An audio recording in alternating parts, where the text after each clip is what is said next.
இன்றைய நேர்காணலில் நம்மோடு பேச இருப்பது மூத்த வழக்கறிஞர் ஆர்.எஸ். தமிழ்வேந்தன் அவர்கள். சார் வணக்கம் சார். வணக்கம் சார். நெல்லை பாளையங்கோட்டை கேடிசி நகரில் ஒரு ஐடி ஊழியர் வெட்டி படுகொலை செய்யப்பட்டிருக்கிறாங்க. எப்படி பார்க்குறீங்க? இறந்த தம்பி கவின் அவர்களுக்கு என்னுடைய ஆழ்ந்த இரங்கலையும் அனுதாபங்களையும் தெரியப்படுத்திக் கொள்கிறேன். என் சார்பாகவும் சேனல் 5 தொலைக்காட்சி சார்பாகவும் தெரியப்படுத்திக் கொள்கிறேன். குற்றவாளிகள் யாராக இருந்தாலும் காவல்துறை தயவுதாட்சியமின்றி கைது செய்து உரிய நடவடிக்கை மேற்கொள்ள வேண்டும்.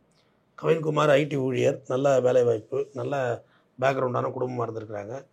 இவர் மாற்று சாதியில் மணிமுத்தாரில் எஸ்ஐயாக இருக்கிற சரவணன் கிருஷ்ணகுமாரி, அவங்க 2 பேருமே எஸ்ஐ. அவங்க வீட்டு மகளை கவின்குமார் காதலிச்சிருக்காரு.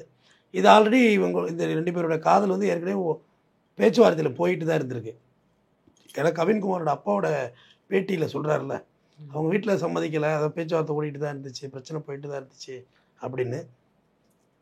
இன்றைக்கி பார்த்தா அவங்க கவின்குமாரோட தாத்தா உடல்நிலை சரியில்லாமல் மருத்துவமனையில் சேர்க்கப்பட்டிருந்திருக்காரு. அங்கே அவர் நின்று மருத்துவமனைக்கு ஹெல்ப்பு போகல.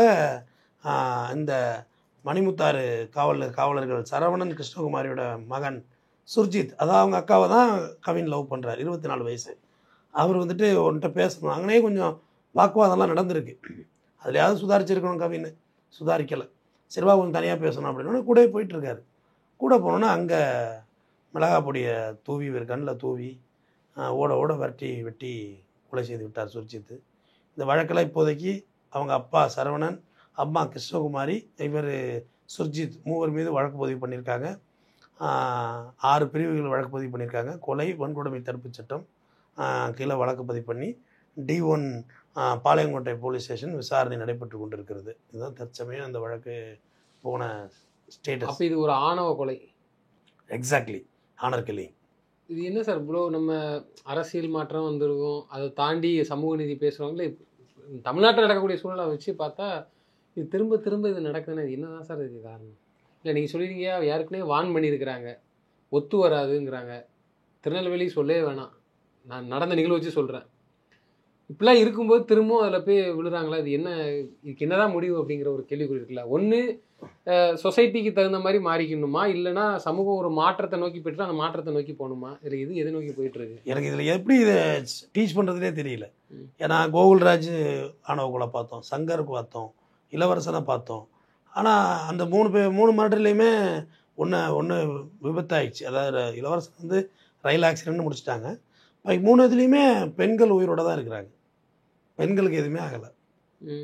உனக்கு ஆணவம் இருந்ததுன்னா, உன் ஜாதி பெருமை இருந்துச்சுன்னா அந்த பொண்ணையும் வெட்டிட வேண்டியது தானே, சரியாக போயிடும்ல. ஆனால் வெட்டலையே, அவங்களெல்லாம் கல்யாணம் பண்ணி கொடுத்து நல்லா தானே இருக்காங்க. கோகுல்ராஜ் கொலை வழக்கில் மதுரை நீதிமன்றத்தில் சுவாதி ஸ்பிரட் சாட்சியாக வராங்க. இதில் யாருன்னே தெரியாது சங்கரன்னு.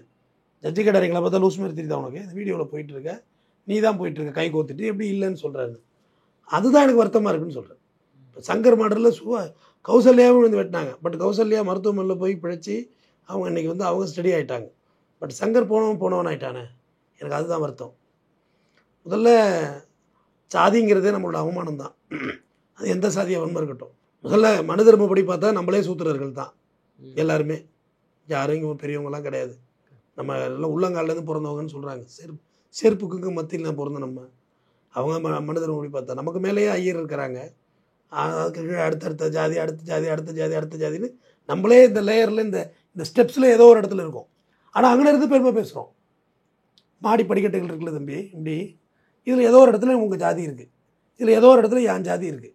அங்கே இருந்துக்கிட்டு நம்ம கீழே உள்ள படிக்கட்டில் உள்ளவனை நீ விமர்சிக்கிற, அவன் தீண்டத்தகாதவர், அன்டச்சபிள்னு சொல்கிறேன். பட் நம்மளே எல்லாருமே தீண்டத்தகாதவர்கள் தான். மனு தர்மப்படி அதுதான் சொல்லுது. அப்போ அந்த இடத்துலையும் பொருளாதாரம் பார்க்கப்படலை. வசதியாக இருக்கிறாங்க 2வது பட்சம், ஜாதி இந்த ஜாதி, அதனால நான் பிடிக்கல, ஒத்துக்கலை, கொண்டுறேன் அப்படிங்கிறது. இதில் எல்லாத்தையும் ஒரு விஷயம், இந்த சுர்ஜித் குடும்பத்தை விட கவின்குமார் குடும்பம் வசதியானவங்களாம். அவங்க அப்பா பேட்டியில் கூட அவங்க நாங்களும் வசதியானவங்க தானே.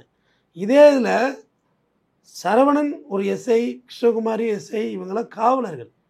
பையன் என்ன சொல்லியிருக்கணும், இவங்க எவ்வளோ அக்யூஸை பார்க்குறாங்க. என்கிட்டலாம் நீ ஒரு கொலை பண்ணணும் ஏதாவது ஒன்று கேட்டினா, சும்மா வேலையை பாரியா, ஐயோ ஏன் வாழ்க்கை வீணாக போயிடுமியா, அப்படி தான் நான் சொல்லுவேன். ஏன்னா வாழ்க்கை அழிஞ்சவங்கள பார்க்குறேன். கொலை பண்ணாலோ ஏதோ வாழ்க்கை அழிஞ்சிட முடியாது. அப்போ அவங்க போலீஸ்காரங்க எவ்வளோ பேரை பார்த்துருப்பாங்க. தேவையில்லாத அவனுக்கு உன் வேலையை நீ பாரு, உன்னுடைய லைன் நீ பாருன்னு சொல்லியிருக்கலாம். ஆனால் இதில் அதிகாரமும் அவங்கள்ட்ட இருந்திருக்கு. ஓகேயா? அப்போ நீ பையனை வர சொல்லி அவன் வெட்டுறேன்னா என்ன சொல்கிறதுனே தெரியல எனக்கு. பையன் எடுத்த முடிவா இல்லை பேரண்டே வந்து இதுக்கு வந்து பேரண்ட் எடுத்த முடிவாக தான் இப்போ வழக்கு பதிவில் அவங்களையும் சேர்த்துருக்காங்க. அவங்களுக்கும் இது இந்த மர்டரில் இன்வால்வ்டு இருக்குது அப்படின்னு. தான் பையன் வாழ்க்கை அழியுங்கிறது அவங்களுக்கு தெரியாதா? ரெண்டு விஷயம் தம்பி, ஒன்று போக்சோ, இன்னொன்று ஹானர் கில்லிங். ரெண்டையும் கோர்ட்டு உங்களை விட்டு வைக்கவே வைக்காது. கண்டிப்பாக பனிஷ்மெண்ட்டு தான். இல்லை எவ்வளோ பண்ணிட்டு இப்போ போய் வாக்குமூலமும் கொடுத்து சரண்டர் ஆகிருக்கிறாரு. அவருக்கு தண்டனைங்கிறது எந்த மாதிரி இருக்கும்? ஏன்னா இது வந்து சர்வசாதாரணமாக தான் அடுத்து ஜாமீனில் வெளில வருவாங்க அப்படிங்கிற பட்சத்தில். ஏன்னா பேரண்ட்டு காவல்துறை இருக்காங்க. அதெல்லாம் இல்லை, அதை எல்லாம் சஸ்பெண்ட் ஆகிடுவாங்க. நீங்கள் வேறு அப்படியே நினைக்காதீங்க. கோகுல்ராஜ் கேஸில் யுவராஜ் வந்து வெளியில் வரக்குள்ளே வாரியர் வந்து விட்டார், மாவீரன் வந்து விட்டார்னு ஃப்ளெக்ஸ் வச்சதை பார்த்தீங்க. அந்த ஒன் டே அவர் இருந்துட்டு போனது தான் நீங்கள் பார்த்தீங்க. சிறைக்கு பின்னாடி அவருடைய வாழ்வியல் என்ன படுங்கிறது அவருக்கு தான் தெரியும். நீங்கள் உங்களுக்கு பார்த்தா கெத்தாக தெரியும், எல்லாமே கெத்து தான், கெத்தாக தெரியும். வாய்தா குறைக்குள்ளே எல்லாம் கை காட்டுறது, ஸ்டைலாக முறுக்கி விடுறதெல்லாம் எல்லாம் பந்தாதான். ஆனால் வாழ்க்கை விற்றா போயிடும். நம்ம இங்கே வாழ பிறந்திருக்கோம் தம்பி. இது வாழ்க்கை வந்து ரொம்ப அபூர்வமானது. நான் அதான் சொல்கிறேன். நான் குரங்கா பிறக்கலை, பூனையாக பிறக்கலை, எவ்வளோ அடித்து கொண்டு இருப்பான். நாயாக பிறக்கலை, கல்லை விட்டே அடிச்சுப்பானுங்க. யானையாக பிறக்கலை, எங்கேயாவது கோயிலாக என்னை தூக்கிட்டு போய் உண்டிலன்னு பண்ணிருப்பாங்க. நான் மனிதனாக பிறந்திருக்கேன், நல்லா படிக்க தெரியுது, வாசிக்க தெரியுது, நான் பேச தெரியுது. இவ்வளோ உறுப்புகளோடு நம்ம எல்லா ஆர்கன்ஸோடு நம்ம வந்திருக்கோம். அப்போ சக மனிதனை என்ன மதிக்கலைங்க உள்ள. அப்புறம் நீங்கள் என்ன வளர்ந்துட்டுங்கிறீங்க? ஆப்பிள் ஃபோனு, ஆரஞ்சு ஃபோனு எல்லாம் வச்சுருந்தா வளர்ந்துட்டா சமுதாயம்? எல்லோரும் காரு, பங்களா, வீடு, மாடி வீடு எல்லாம் வந்துட்டா எல்லோரும் இங்கே சோறு கிடச்சிட்டா 3 வேளை? இல்லையே தம்பி, சாப்பாடே இங்கே பிரச்சனையாக இருக்கு. 3 வேளை உணவே பிரச்சனையாக இருக்குது. கல்வி எத்தனை நூற்றாண்டுகள் கழிச்சு நம்ம கையில் கிடச்சிருக்கு தெரியுமா? இந்த பேனா வந்து என் பாக்கெட்டில் உட்காந்துருக்கு, நேராக வந்து இப்படி உட்காரல. வர்றதுக்கு பல பேர் வகுத்து கொடுத்த சட்டங்கள், பல பேரோட போராட்டம், ரத்தம் இருக்குது இந்த பேனாவுக்கு பின்னாடி. எல்லாம் இருந்தும் நடந்துருது சார். இப்போ அவர் எடுத்துக்கிட்டிங்கன்னா படித்த ஒரு நல்ல ஒரு 1 லட்ச ரூபா சம்பளம் வாங்கக்கூடிய ஒரு ஐடி ஊழியர் தான். அப்போ படிப்பில் எதுவுமே இல்லை, ஆனால் அந்த இடத்த சாதின்னு தானே பார்க்கப்படுது. அதே தான் நான் சொல்கிறேன் தம்பி. சாதி அவமானம்னு பார்க்க மாட்டாங்களே. பெற்றோர்கள் சொல்லிக் கொடுக்கணும்னு.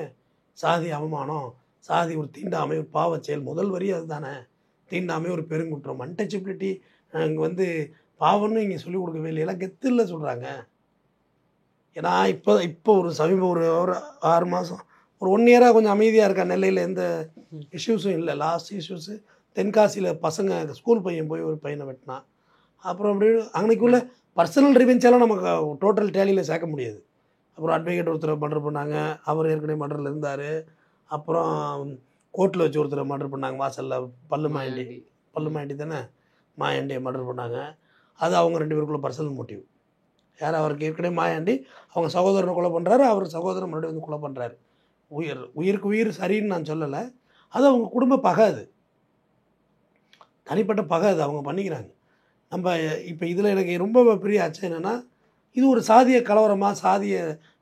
கலவரமாக மாறிட்டுன்னு வச்சுங்களேன், பெரிய எல்லண்டோ பிரச்சனை வந்துடுவாங்க, சட்டம் ஒழுங்கு பிரச்சனை வந்துடும். ஏன்னா கவின்குமார் வீடும் பேக்ரவுண்டு அதிகம்தான். அவங்களும் ஒன்றும் எளியவர்களாம் கிடையாது. அவங்க ஃபைட் பண்ணி பார்க்கும். எதாக இருந்தானே, எளியவர்களாக இருந்தால் அவங்க வீட்டு பிள்ளைய கொண்டு முடியுமா? சண்டை போட தானே செய்வோம். அதனால தான் ரொம்ப நம்ம கவனமாக இருக்கிறோம். இது காதலில் போய் இப்போ கொலையில் போய் நிற்கிது. இப்போ சுர்ஜித், நான் இறக்கப்படுறது கவினுக்கு மட்டும் இல்லை, சுர்ஜித்துக்கு தான் இறக்கப்படுறேன். உனக்கு 24 வயசு தானே ஆகுது, வாழ்க்கையை முடிஞ்சு போகுது. வழக்கு 30 வயசில் ஏறி தண்டனை ஆகிட்டுன்னு வச்சுங்களேன், 30 வயசில் முடிஞ்சிடுவோம். ஆனால் தெரியாமல் யாரும் பண்ணுறது இல்லை. இவ்வளோ வெறி இருக்குது, ஜாதி மேலே வெறி. இவ்வளவு நடக்கும், நம்ம லைஃபே கேள்விக்குறியாகவும் தெரிஞ்சும் தானே இப்போ பண்ணியிருக்கிறாங்க. ஏன்னா தொடர்ச்சியாக நம்ம பார்க்குறோம், இது இந்த மாதிரி விஷயங்களுக்கு என்ன மாதிரியான ஒரு தண்டனை கடுமையாக்கப்பட்டிருக்கு. இதெல்லாம் தெரியாமல் பண்ணுற மாதிரி தெரியல, தெரிஞ்ச பண்ணுற மாதிரி. தெரிஞ்சு தான் பண்ணுறாங்க. ஹெல்மெட் போடாமல் வேகமாக போகிறாங்க, சீட் பெல்ட் போடாமல் காரில் வேகமாக போகிறாங்க, தண்ணி அடிச்சுட்டு வண்டி ஓட்டுறாங்க. தண்ணி அடித்தாலே சாவான், தண்ணி அடிச்சுட்டு தான் இருக்காங்க. எதுவும் தெரியாமல் இதில் வந்து நம்ம பாவப்படுறதா இறக்கப்படுறதா என்ன பண்ணுறது? அதான் சொல்கிறேன். இது எனக்கு என்ன வருத்தம்னா, இந்த ஊரில் எல்லாம் லவ் பண்ணுது. இந்த மனித குலத்தின் இந்த பூமியில் உள்ள ஜீவராசிகள் இருக்குல்ல, எல்லாம் வச்சுக்க, பாம்பு, புழு, பூச்சி எல்லாமே லவ் பண்ணுது தான் இன்னொரு உயிரினம் வருது. இந்த உயிரினத்தை நம்ம இந்த உயிரினமாக இருக்கும்ல, இதோட மாபெரும் அல்டிமேட் என்ன தெரியுங்களா? பெரிய வீடு வாங்குறதோ, BMW car வாங்குறதோ, Audi car வாங்குறதோ, 10 flat வாங்குறதோ, 5 கல்யாணம் பண்ணுறதோ இல்லை, இனவிருத்தி பண்ணுறது தான். நீ 5 கல்யாணம் பண்ணாலும் இனவிருத்தி தானே பண்ண போகிற. இனவிருத்தி தான் ரொம்ப முக்கியமானது.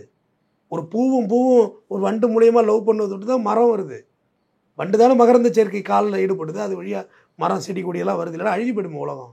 அப்போ இதுக்கு சாதி இத்தனை 2025 2025 நான் சாதிக்காக கொலை பண்ணுவேன்னு சொல்கிறத வந்து நீங்கள் எப்படி பார்க்குறீங்க? முதல்ல சாதியே பார்க்கக்கூடாது, அதுவே ஒரு தவறானது, அது ரொம்ப அருவருக்கத்தக்கது. உங்களுக்கு ஒரு சாதி இருக்கும், அந்த பையனுக்கு ஒரு சாதி இருக்குது, எனக்கு ஒரு சாதி இருக்குது, எல்லாருக்கும் ஒரு சாதி இருக்குது.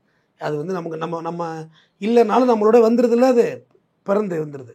ஆனால் நம்ம பார்க்கக்கூடாதுல்ல அதை. ஆனால் அவங்க 2 பேரும் அதை பார்க்கலையே, அந்த பொண்ணும் பார்க்கல, அவரும் பார்க்கல, பேசியிருக்காங்க. காதல் அது பார்க்காது. காதலுக்கு பேரண்ட் அந்த இடத்துல இருந்து நம்ம என்னதான் சொல்கிறது, பேரண்டிக்கா நான் சொல்லணுன்னாக்க பேரண்டிக்கா ரொம்ப தப்பு. இவங்க யார், சரவணன் கிருஷ்ணகுமாரி தம்பதி ரொம்ப தப்பு, ரொம்ப தப்பு. அதுவும் போலீஸில் இருந்திருக்காங்க, அவங்களுக்கு தெரிய வேணாவா தன் புள்ள வாழ்க்கைப்படுன்னு.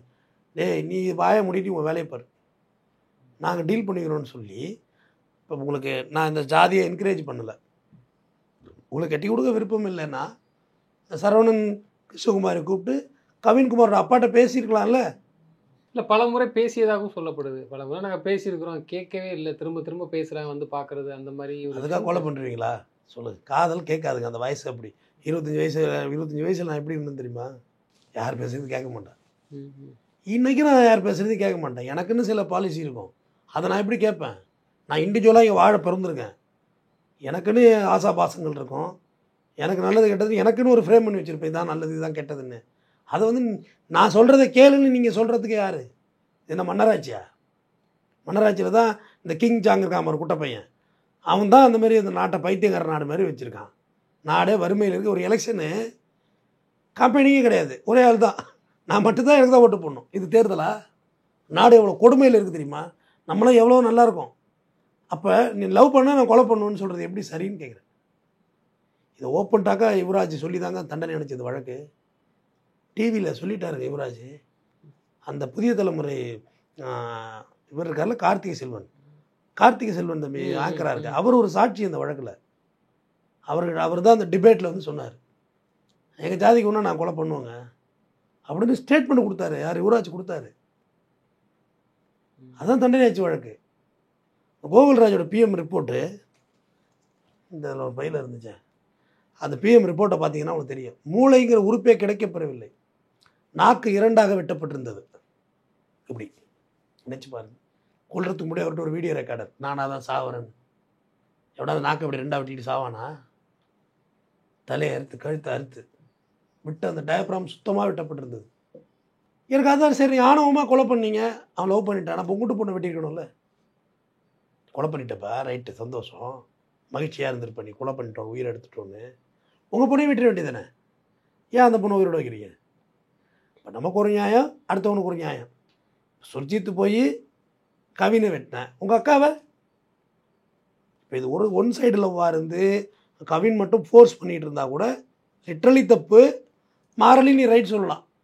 எங்கள் அக்காவை டெய்லி லவ் பண்ணி டார்ச்சர் பண்ணுறான், அவன் நேரம் கட்ட நேரத்தில் ஃபோன் அடிக்கிறான், எங்கள் அக்கா விருப்பம் இல்லை, என்னை ரொம்ப வாழவே முடியல, இவங்கெல்லாம் போலீஸ்காரங்க 1000 பொய் கேஸ் போட்டு உள்ளே தள்ளி வாழ்க்கே இல்லாமல் பண்ணிடுவாங்க கவினை. பொண்ணு இங்கே இன்வால்வ்டுங்கிற தொட்டு தான் அவங்க கேஸ் போட முடியல, புரியுதா? இவங்களுக்கு இருக்க அதிகாரத்துக்கு ஒரு பெரிய கேஸ் அடிச்சு விட்ருப்பாங்க. பொண்ணு வந்து நாளைக்கு கோர்ட்டில் என்ன சொல்லும், நான் லவ் பண்ணுறதுனால போய் கேஸ் போடுறாங்கன்றோம். அந்த இஷ்யூஸ் அதில் இருக்குது. அதனால தான் இவங்க அதை பண்ணலை, கொலை பண்ணுற முடிவுக்கு போயிட்டாங்க. உங்களுக்கு ஜாதி பெருமைனா உங்கள் பிள்ளைகிட்ட சொல்லி வளங்க, உங்கள் பொண்ணுக்கிட்ட சொல்லி வளங்க.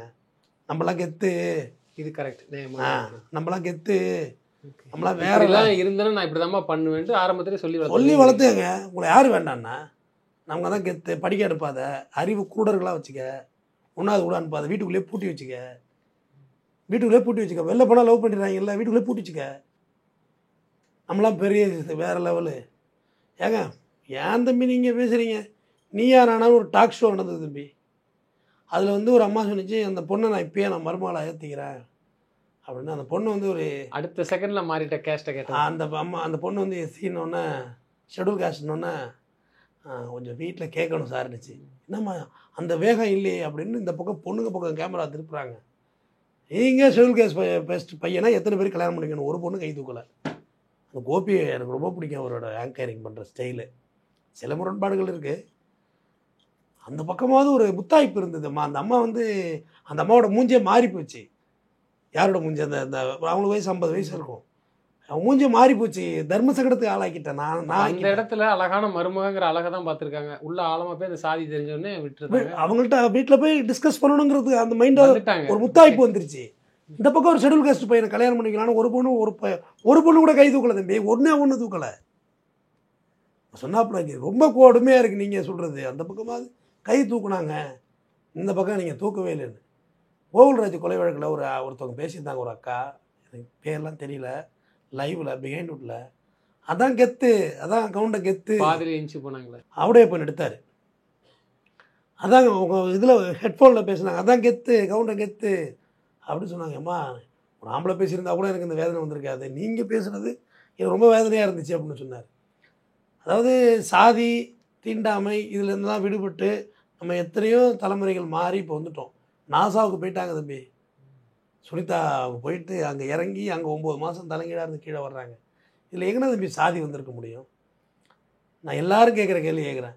ஒரு ஆக்சிடென்ட் ஆகிட்டு ஒருத்தர் கை போயிட்டு இந்த சாதி பிளட் வர வரையும் வெயிட் பண்ணணுன்னு ஒருத்தர் சொல்கிறான்னு வச்சுக்கோங்க, அவனை வேணால் சாதிய தலைவராக ஒத்துக்கலாம்.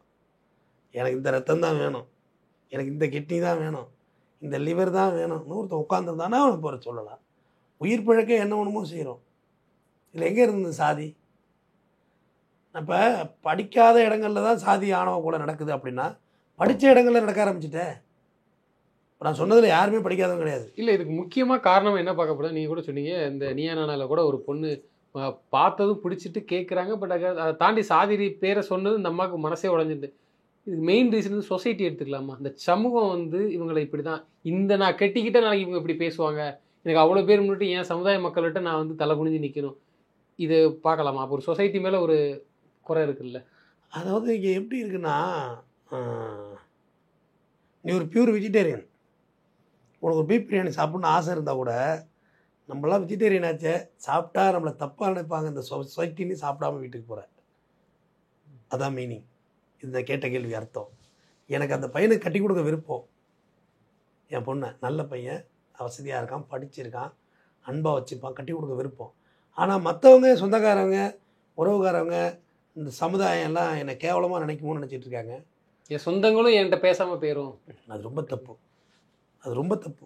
நீங்கள் ஒரு ஒத்த செருப்பு இருக்குல்ல தம்பி, ஒத்த செருப்பை போட்டுட்டு இன்னொரு செருப்பு கிழிஞ்ச செருப்பு போட்டு போடுங்க, ஒத்த செருப்போடே போங்க, இங்கேருந்து போங்க, எனக்காண்டி சும்மா போங்க, ஒரு 200 மீட்ரு. ஒருத்தங்க கூட உங்களை யாருன்னு பார்த்துருக்க மாட்டான். நம்மளாம் நினச்சிக்கிறது இந்த சமுதாயம் நம்மளே பார்த்துக்கிட்டு இருக்கு, நம்மளே காந்தி நேருவே மறந்துட்டான், நம்மளே ஒன்றுமே ஞாபகம் வச்சுட்டு இருக்க போகிறான். அதாவது இப்போ வரிசையாக நடந்த வரதட்சணை மரணங்கள். ரிதன்யா தான் ஒரு பிரேக்கிங். நிறைய பேசணும், உங்கள் சேனல்லே நான் பேசியிருக்கேன். ரிதன்யா நல்ல வசதியாக இருக்கானா மாப்பிள்ளை, நம்ம சாதியாக இருக்கானு பார்த்து தானே கட்டி கொடுத்தீங்க. 300 பவுன் நகை போட்டு. ஏன் அந்த உங்கள் பொண்ணு அங்கே சூசைட் பண்ணுது? நல்லவனான்னு பார்க்கலையோ? நல்லவனான்னு பார்க்கல. பொண்ணுங்களுமே அப்படி தான், வெள்ளத்தோல் மாப்பிள்ளையை பார்க்குது, பயலோடு வெள்ளத்தோல் பொண்ணை தான் பார்க்குறான். இந்த அபிராமி மாரி குழந்தைய கொண்டவளை வெள்ளத்தோல் தான் நின்றுட்டாலே, மனசு அழகாக இல்லையே. நீங்கள் உங்கள் ஊரில் உள்ள பையன், நான் என்ன சொல்ல போனால், நான் திருமணத்தையே ஆதரிக்கிறவன். அது எந்த அப்புறம் கலப்பு திருமணம், எல்லாம் திருமணம் தானே, பண்ணிக்க வேண்டியதுதான். அப்போ நீங்கள் கண்டிப்பாக இந்த கவின்குமார் மாரி மாப்பிள்ளைக்கெல்லாம் கொடுத்தீங்கன்னு வச்சுங்களேன், அவ்வளோ தாங்கி அந்த குடும்பம் உங்களை பார்த்துக்கும். எனக்கு தெரியும் அதோட எப்படி இருக்குங்கிறது எனக்கு தெரியும். தாங்கி பார்த்துப்பாங்க. சம்மந்தி வர்றாரு, சம்மந்தி அம்மா வர்றாங்க, அவ்வளோ மரியாதை கொடுப்பாங்க. ஏன்னா நீ உங்களிடம் இருந்த அந்த பெருந்தன்மை, நான் கட்டிக்க பரவாயில்லைங்க, சாதியெல்லாம் பரவாயில்லைங்க, என் மகன் ஆசைப்பட்டுச்சு, உங்கள் மகனும் ஆசைப்பட்டுச்சு, கட்டி கொடுத்துட்றேன் அப்படின்னா அதுக்கு பிறகு அந்த லைஃப் ஸ்டைலே வேறு மாதிரி இருக்குங்க. சுர்ஜித்தெல்லாம் அங்கே போனால் கொண்டாடப்பட்டிருப்பார். கறி வேணுமா, ஈரல் வேணுமா, அது வேணுமா, இது சமைச்சு வச்சு சந்தோஷமாக இருக்கும். இது நான் இன்றைக்கே சொல்கிறேன். ஒரு டிஎன்ஏ மாற்றி பாருங்கள், வீரிய விட்டாக உங்களுக்கு எதிர்கால சந்ததி வரும். எதுக்கு ஒரே அக்கா விட்டு பொண்ணு மாமா விட்டு பொண்ணு ஏன் கட்டக்கூடாதுன்னு சொல்கிறாங்க? குழந்தை குறைப்பிரசவமாக பிறக்குதுன்னு சொல்கிறாங்கல்ல. நீங்கள் மாற்று இனத்தில் மாற்று சாதியில் கல்யாணம் பண்ணி பாருங்களா, பயங்கர அக்ரஸிவாக அந்த குழந்தை இருக்கும். டிஎன்ஏவே மாறணும், ஒரு கல்ச்சுரல் மாற்றம் ஏற்படணும், ஜாதி மாற்றம், மதம் மாற்றம், போய் கல்யாணம் பண்ணிக்கிடுங்க. அது வந்து அடுத்த கட்ட ஜெனரேஷன் நல்ல அறிவார்ந்து வளரும், நல்ல ஸ்பீடாக இருப்பாங்க, ஆக்டிவாக இருப்பாங்க. சார், இன்றைக்கி இருக்க சூழலுக்கு வந்து எல்லாருமே படிக்கிறோம், எல்லாருமே படித்து ஒரு கட்டத்துக்கு மேலே வந்துட்டோம். அப்படிங்கும்போது இது திரும்பவும் இது இருக்குதுன்னா அது ஏன்னா 2 பேருமே படிச்சும் இந்த மாதிரி நடக்குன்னா அப்போ இதுக்கு ஒரு முடிவே இல்லைங்கிற மாதிரி தானே சார் தெரியுது. என்ன வேணாலும் நீ கலெக்டராக வேணாலும் எனக்கு தேவை, என் சாதியில் இது பண்ண நான் அப்படிங்கிற மாதிரி இப்போ நான் என்னுடைய பேச்சிலே சின்ன முரண்பாடு இருக்குது. நான் முன்னாடி நினச்சேன் படித்து ஒரு அதிகாரத்துக்கு வந்துட்டாக்க சாதி அழிஞ்சிடும்னு நினச்சேன். இல்லை, அதை விட இன்னும் வலுவாக இருக்குது, இன்னும் பலமாக இருக்குது தம்பி. எந்த கவர்மெண்ட் ஆஃபீஸ் போனாலும் அங்கேயும் ஜாதி இருக்குது. அவங்கவுங்க குழுக்களுக்குள்ள தான் பேசிப்பாங்க. சரி, படித்தா கல்வி போய்ட்டுனா பள்ளிக்கூடத்துலேயே ஜாதி வெற்றானே போகுது. படித்தவங்களும் அப்போ அந்த எண்ணத்தில் இருக்கிறாங்க. ஜாதி மாறவே இல்லை, ரொம்ப ஆழமாக இருக்குது. எல்லா கம்யூனிட்டிக்கும் யார் சாதி பெருமை பேசுனாலும் தப்புங்கிறது தான் என்னோட கருத்து. யாரும் சாதி பெருமை பேசக்கூடாது. அரசு அலுவலகங்களில் இருக்குது, கோயில் நிர்வாகங்கள், கோயில் நிர்வாகத்தில் இருக்குது. ஐயர் போயிட்டு ஐயங்காரோட ஒன்றா பொண்ணு கொடுத்துட்றாங்களா? அது எல்லாத்துக்கும் பொருந்தின. கிறிஸ்தவனாலும் சரி, இஸ்லாமியர்களாலும் சரி, கிறிஸ்தவ ஆலயங்கள்லையும் எல்லா இடத்துலையும் இருக்குது தம்பி. கிறிஸ்தவ நாடார்னு போட்டு தானே சரி கொடுக்குறாங்க, கிறிஸ்தவ பறையர்னு போட்டு தானே சரி கொடுக்குறாங்க. அப்போ எங்கே சாதி அழிஞ்சுது? ஏங்க தம்பி, இங்கே உள்ள ஒரு ஐயரை அந்த கோயிலில் போய் மணியாட்ட முடியாது, அங்கே ஐயரை அந்த கோயிலில் மணியாட்ட முடியாது. அப்போ நேஷனல் வைடு ஒரு ஜாதி இருக்குது தானே. ஏங்க பிரதமர் மோடிங்க, அவர் கட்டின ராமர் கோயிலுக்குள்ளே அவரை விடலைங்க, வெளியே தான் நின்னாரு. சொல்லுங்கள், பதில் சொல்லுங்கள். அவர் தான் கட்டினார், அவரே உள்ள விடலையே. திரௌபதி முர்மு புதிய பாராளுமன்றத்தில் உள்ள விடலையே, திறப்பு விழாவுக்கு அழைப்பே இல்லையே. ஒரு எஸ்டி ஷெடியூல் ட்ரைப்புக்கு நான் கொடுத்துருக்கேன்னு சொல்லி கிரெடிட் கேட்குறாங்கல்ல, அப்புறம் அந்த அம்மாவை கூப்பிட்டு அந்த அம்மாவே திறக்க சொல்லியிருக்கலாமே, உள்ள விடலையே. ஜாதி இருக்குது தானே, நல்ல பலமாக இருக்குது. சென்னை போன்ற பெருநகரங்களில் ஜாதி இல்லை தம்பி, இல்லைன்னா அழியலை. உங்கள் ஹவுஸ் ஓனர் வேறு ஜாதி, நீங்கள் வேறு ஜாதி, அவர் ஹவுஸ் ஓனர் அந்த ஜாதி தான் வரணும்னா அப்புறம் எப்போ தான் வாடகை கூடுறது வீட்டை? அவர் பொண்ணை கட்டினா தான் ஜாதி வந்துருமோ? என்ன தம்பி, அது வராது. நீங்கள் உங்கள் சாதிக்கான வீடை போய் தேட முடியுமா? இல்லை, அது இயல்பு, அது எல்லா ஊர்லேயும் இருக்குது, அது வேற விஷயம். பொண்ணு கொடுத்து பொண்ணு எடுக்குது, உறவு வைக்கிறது தானே பிடிக்கலங்கிறாங்க. இப்போ நான் கொடுத்துட்டா எனக்கு வந்து என்னோட எல்லா சாதியிலும் உட்காந்து ஒன்றா உட்காந்து தண்ணி அடிக்கிறான், ஒன்றா சிகரெட் வாயிலேருந்து எடுத்து பற்ற வச்சிடறான், இருக்கு பார்க்குறேன்.